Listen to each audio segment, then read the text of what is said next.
Students, welcome to CUET concept minds. और आज हम फिर से कुछ PYQs के साथ उपस्थित हैं। तो देखते हैं कि आपकी हिस्ट्री में कौन कौन से PYQs आए थे। तो पहला क्वेश्चन है आपका, द टर्म कुला रिफर्स टू। कुल शब्द का अर्थ क्या है? गोत्र, विस्तारित परिवार, जाति या वंश, clan, extended family, caste, lineage. तो इसका आंसर है एक्सटेंडेड फैमिली, यानी कि विस्तारित परिवार। देखो, जो कुल होता है ना, वो ये होता है कि जिसमें एक जॉइंट फैमिली होती है, दादा दादी, माता पिता, चाचा ताऊ, भाई बहन, सब लोग एक साथ रहते हैं, जो वो होता है जॉइंट फैमिली। दो टाइप की फैमिलीज होती है ना, एक तो न्यूक्लियर फैमिली जो कि आपको मेनली मेट्रोपॉलिटन सिटीज में दिख जाती है, और एक होता है जॉइंट फैमिली। ओके, तो कुल का ही एक्सटेंडेड फॉर्म है जाति, और जाति का ही एक्सटेंडेड फॉर्म है वंश, जैसे कि सूर्यवंशी, चंद्रवंशी, यदुवंशी। ठीक है, और ये लोग क्या होता है, इनके जो पूर्वज होते हैं वो एक ही होते हैं, मतलब एक ही पूर्वज से उत्पन्न संतानें ही एक कुल, उसके बाद एक जाति, और फिर एक बड़े स्तर पर एक वंश का निर्माण करते हैं। ठीक है, और अगर ये एक ही वंश के हैं तो इनकी परंपराएं, इनकी नियम और इनके रीति रिवाज सब कुछ एक जैसे ही होते हैं। तो इसी को हम बोलते हैं कुल, जाति या फिर वंश। अगला क्वेश्चन है कि which epic gives detailed information on kinship relations. कौन सा महाकाव्य रिश्तेदारी संबंधों की विस्तृत जानकारी देता है? रामायण, ऋग्वेदा, महाभारत, अथर्ववेद। इसका आंसर है महाभारत। आपने पढ़ी है कि महाभारत?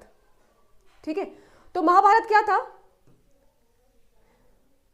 तो जो चचेरे भाई थे कौरव और पांडव, उनके बीच में सत्ता और भूमि को लेकर जो संघर्ष हुआ, वही महाभारत है। महाभारत जो है वो महर्षि वेदव्यास जी ने लिखा था, संस्कृत भाषा में लिखा था। हालांकि आज तो खैर डिफरेंट लैंग्वेजेस में अवेलेबल है, आप पढ़ सकते हैं।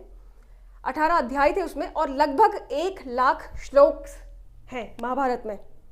और महाभारत का ही एक हिस्सा ये है जो कि भागवत गीता कहलाता है, जिसमें श्री कृष्ण ने अर्जुन को कर्म योग, ज्ञान योग और भक्ति योग का उपदेश दिया था।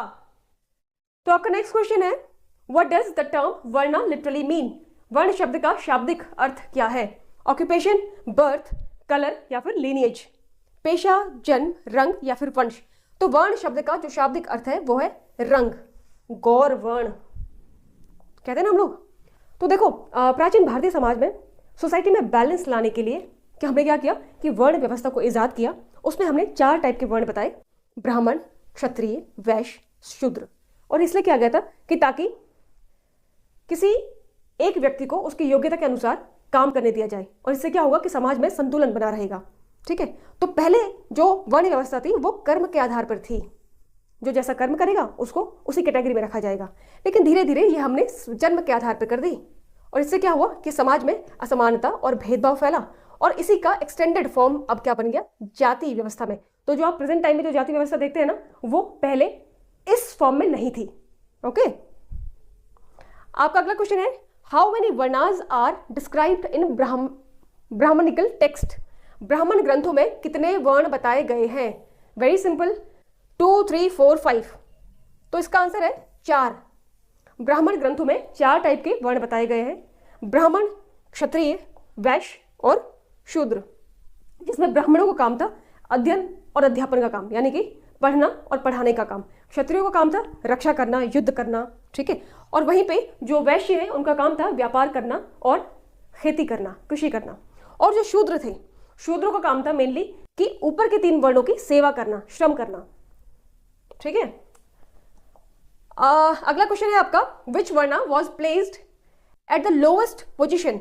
किस वर्ण को सबसे निम्न स्थान पर रखा गया? देखिए, ये जो MCQs है ये हमने नहीं बनाया है, ये आपके CUET के एग्जाम में पहले से ही आए हुए हैं। ठीक है, तो ये PYQs है।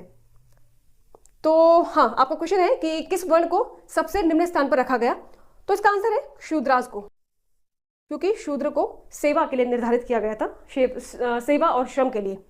ओके, आपका नेक्स्ट क्वेश्चन है, तो जो आपका नेक्स्ट क्वेश्चन है वो है, गोत्र सिंबलाइज्ड।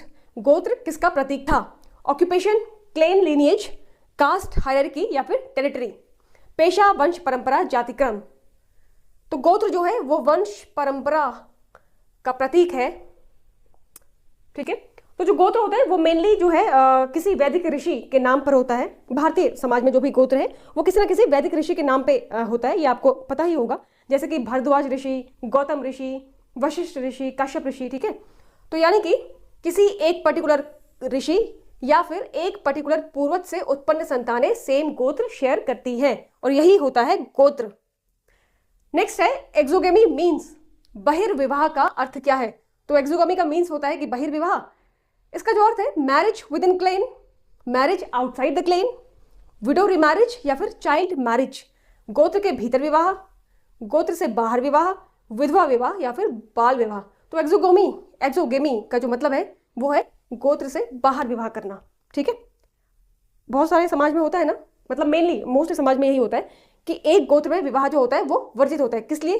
ताकि रक्त संबंधों की शुद्धता रहे और साइंटिफिकली भी क्या होता है कि काफ़ी सारी डिजीज का जो खतरा होता है वो कम हो जाता है। ठीक है, तो एक्सोगेमी मतलब होता है यही कि एक गोत्र से बाहर, और एंडोगेमी का मतलब होता है गोत्र के अंदर। ठीक है, एंडोगेमी में जो अंतर्विवाह आता है उसका आप एक एग्जाम्पल मान सकते हो, राजस्थान का जो मीणा कम्युनिटी है ना राजस्थान की, तो वो लोग भी अपनी ही जाति में विवाह करते हैं और ऐसे बहुत सारी कम्युनिटीज है जो कि अपनी ही जाति में विवाह करते हैं।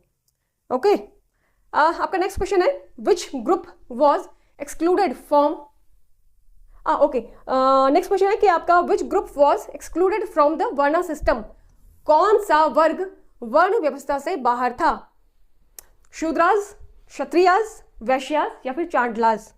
शूद्र, क्षत्रिय, वैश्य या फिर चांडाल? तो इसका आंसर है चांडाल। जो चांडाल थे उनको वर्ण व्यवस्था से बाहर रखा गया था। ठीक है, और चांडालों का जो मेन काम होता था वो था शवदाह करना, यानी कि शवों का जो भी लास्ट में जो भी राइट्स होते हैं ना, अंतिम क्रियाक्रम जो होते हैं, तो शवों का चांडाल जो पीपल होते हैं वही करते हैं। सफाई करना, मृत पशुओं को हटाना, मतलब इस टाइप के मेनली जो काम है वो चांडाल जो कम्युनिटी है वही करती है।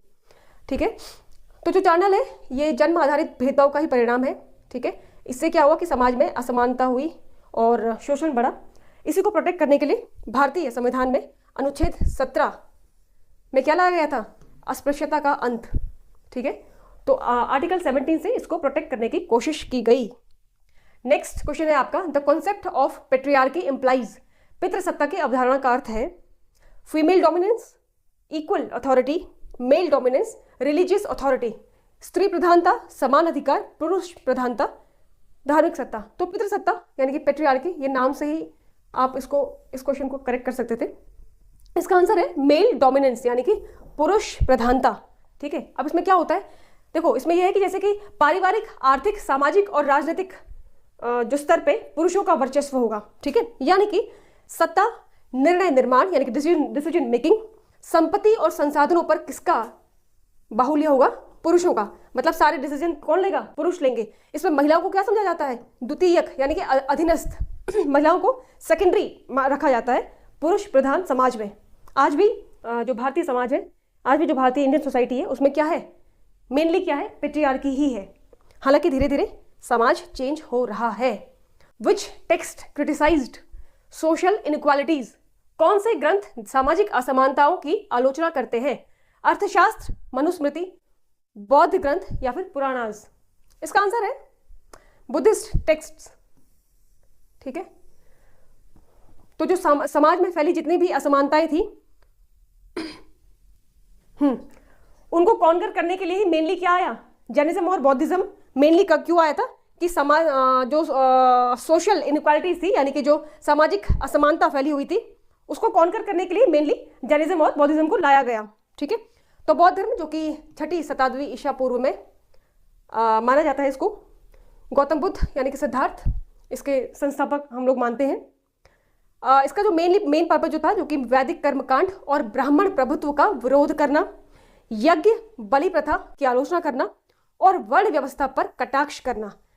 ठीक है, तो यानी कि बौद्धिज्म और जैनिज्म क्या मानते थे? समाज में समानता के लिए मेनली लाए गए थे। Okay, bye bye.